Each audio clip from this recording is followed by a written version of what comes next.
Coffee talk, complete with coffee. There's something artistically that's going on that you probably didn't even notice, but there's a straight line coming straight down from the edge of the painting, which is pointed towards me. So, I mean, if I were to get right here, then it's focusing your attention right on me. But it's not so much the purpose of this is to make sure it's, you're being focused on me, because that's the whole point. You're watching the channel, so you're trying to learn what I'm going to say. The other thing is that I've got, what do you see that's here, aside from the antique table? It's something you see, but you don't see. I've got a ring light. If you look at my eyes, you'll see the circle, the reflection of the ring light. And I've got it set for its warm tone, but it's a mix of warm tone and it can be fluorescent light. All right, so just some stuff to think about. You got to learn something about camera angles, and I mean, you should be learning not just about live sound and microphones and compressors and noise gates, limiters. What's the difference between a compressor and a limiter? Compressor squashes the signal down, and the limiter prevents you from getting above a certain threshold. Both have their uses. They're very similar, but they're not the same thing. So little things like that. Active crossovers, what's better, 3-way, 4-way? I personally am a fan of 4-way crossovers. I'm a fan of active crossovers, but every time I've ever played live, the sound engineer always has some big system, and I always look and it's a passive crossover and it's 3-way. It just doesn't make sense. To me, it doesn't make sense. I would think you'd get higher fidelity sound by doing active and 4-way, but active and 4-way requires more power amps, more enclosures. Years ago, I had picked one student that I thought he just could tell, this is what I want to learn.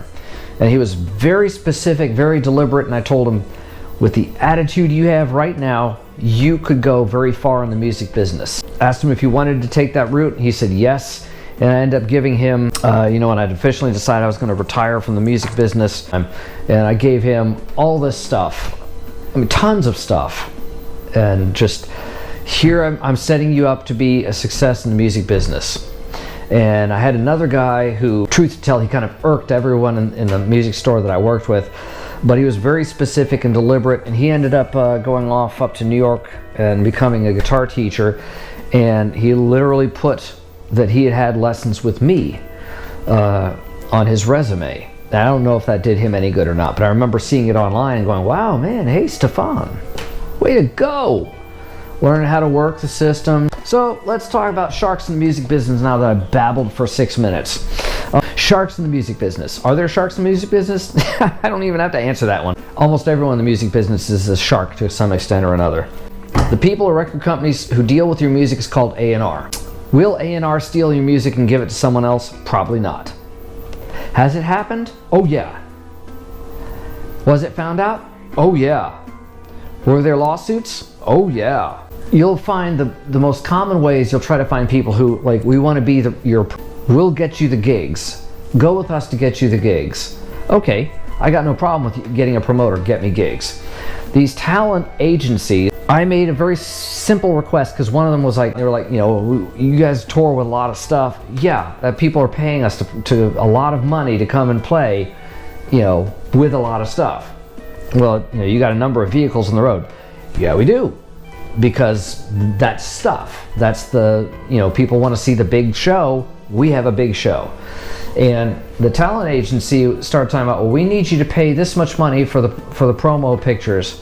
We got a promo kit. I went through PRS Publicity Printing, and I don't mind hyping them. I hope they're still around.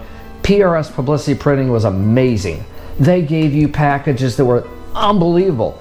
I mean, and I literally was making up little concert programs and stuff like that. We'd play a show, we'd have the concert programs, and we'd be giving them to people. And we want you to remember who we are. We'd send it with the clubs with the promo pack. Here's the the concert booklet. Here's set lists, band bio, our experiences, reviews. We had all that. So this talent agency starts talking about they wanted to sign us to a contract, and suddenly bells are going off my head. I said, okay, I don't have a problem with that. I want to talk to at least 2 other bands and that you handle and just see if they're happy with your services. It's going to annoy anybody, but they're going to say, hey, yeah, sure, I got no problem with that. We're on the level. No, all of a sudden they're like, hey, We handled Janet Jackson. I'm not giving you Janet Jackson's phone number. I never asked you for Janet Jackson's phone number. You know, you said you handled Portugals. Let me talk to them. You say you handled 3 bands out of High Point, North Carolina. Let me talk to them. You know, I'm not asking. I got to talk to Janet Jackson. I don't care about Janet Jackson. I just want to talk to 2 other bands that you're currently signed with. If they're happy with your services, I got no problems. I'm just looking to find out, you know, if they like the way they're working with you. And they got me to this point because when you keep selling me and I'm sold, something's triggering in my head. You're working really harder than what you got for, you know, we already said we wanted to do this, but there's a reason you're pushing hard, and I want to know what that reason is. And when you're pushing hard, you're telling me subconsciously, I'm trying to rip you off and I want you to fall for this. You got to think that we're the greatest thing in the world. I talked about a music seminar I went to once. At the music seminar, they talked about some guy there said he had signed away his publishing rights to a company. And he thought this was great. And the guy running the seminar said, you might as well go home. I'll give you a 50% refund on your seminar. You know, we're only an hour and a half into this, but I can tell you, you can't make a living in the music business now because you signed away your publishing rights in perpetuity. You're done. You go sell shoes. You're done. I mean, literally, they told the guy, go pack your stuff, go home, call a lawyer, and if you can get out of that contract by next year, I'll give you 50% signing back into this seminar and you can take it again. That's how serious it is. Sharks can take any chance you have of making money, and they don't care if you make money. So let's talk about ethics also with the band, because bands can be sharks.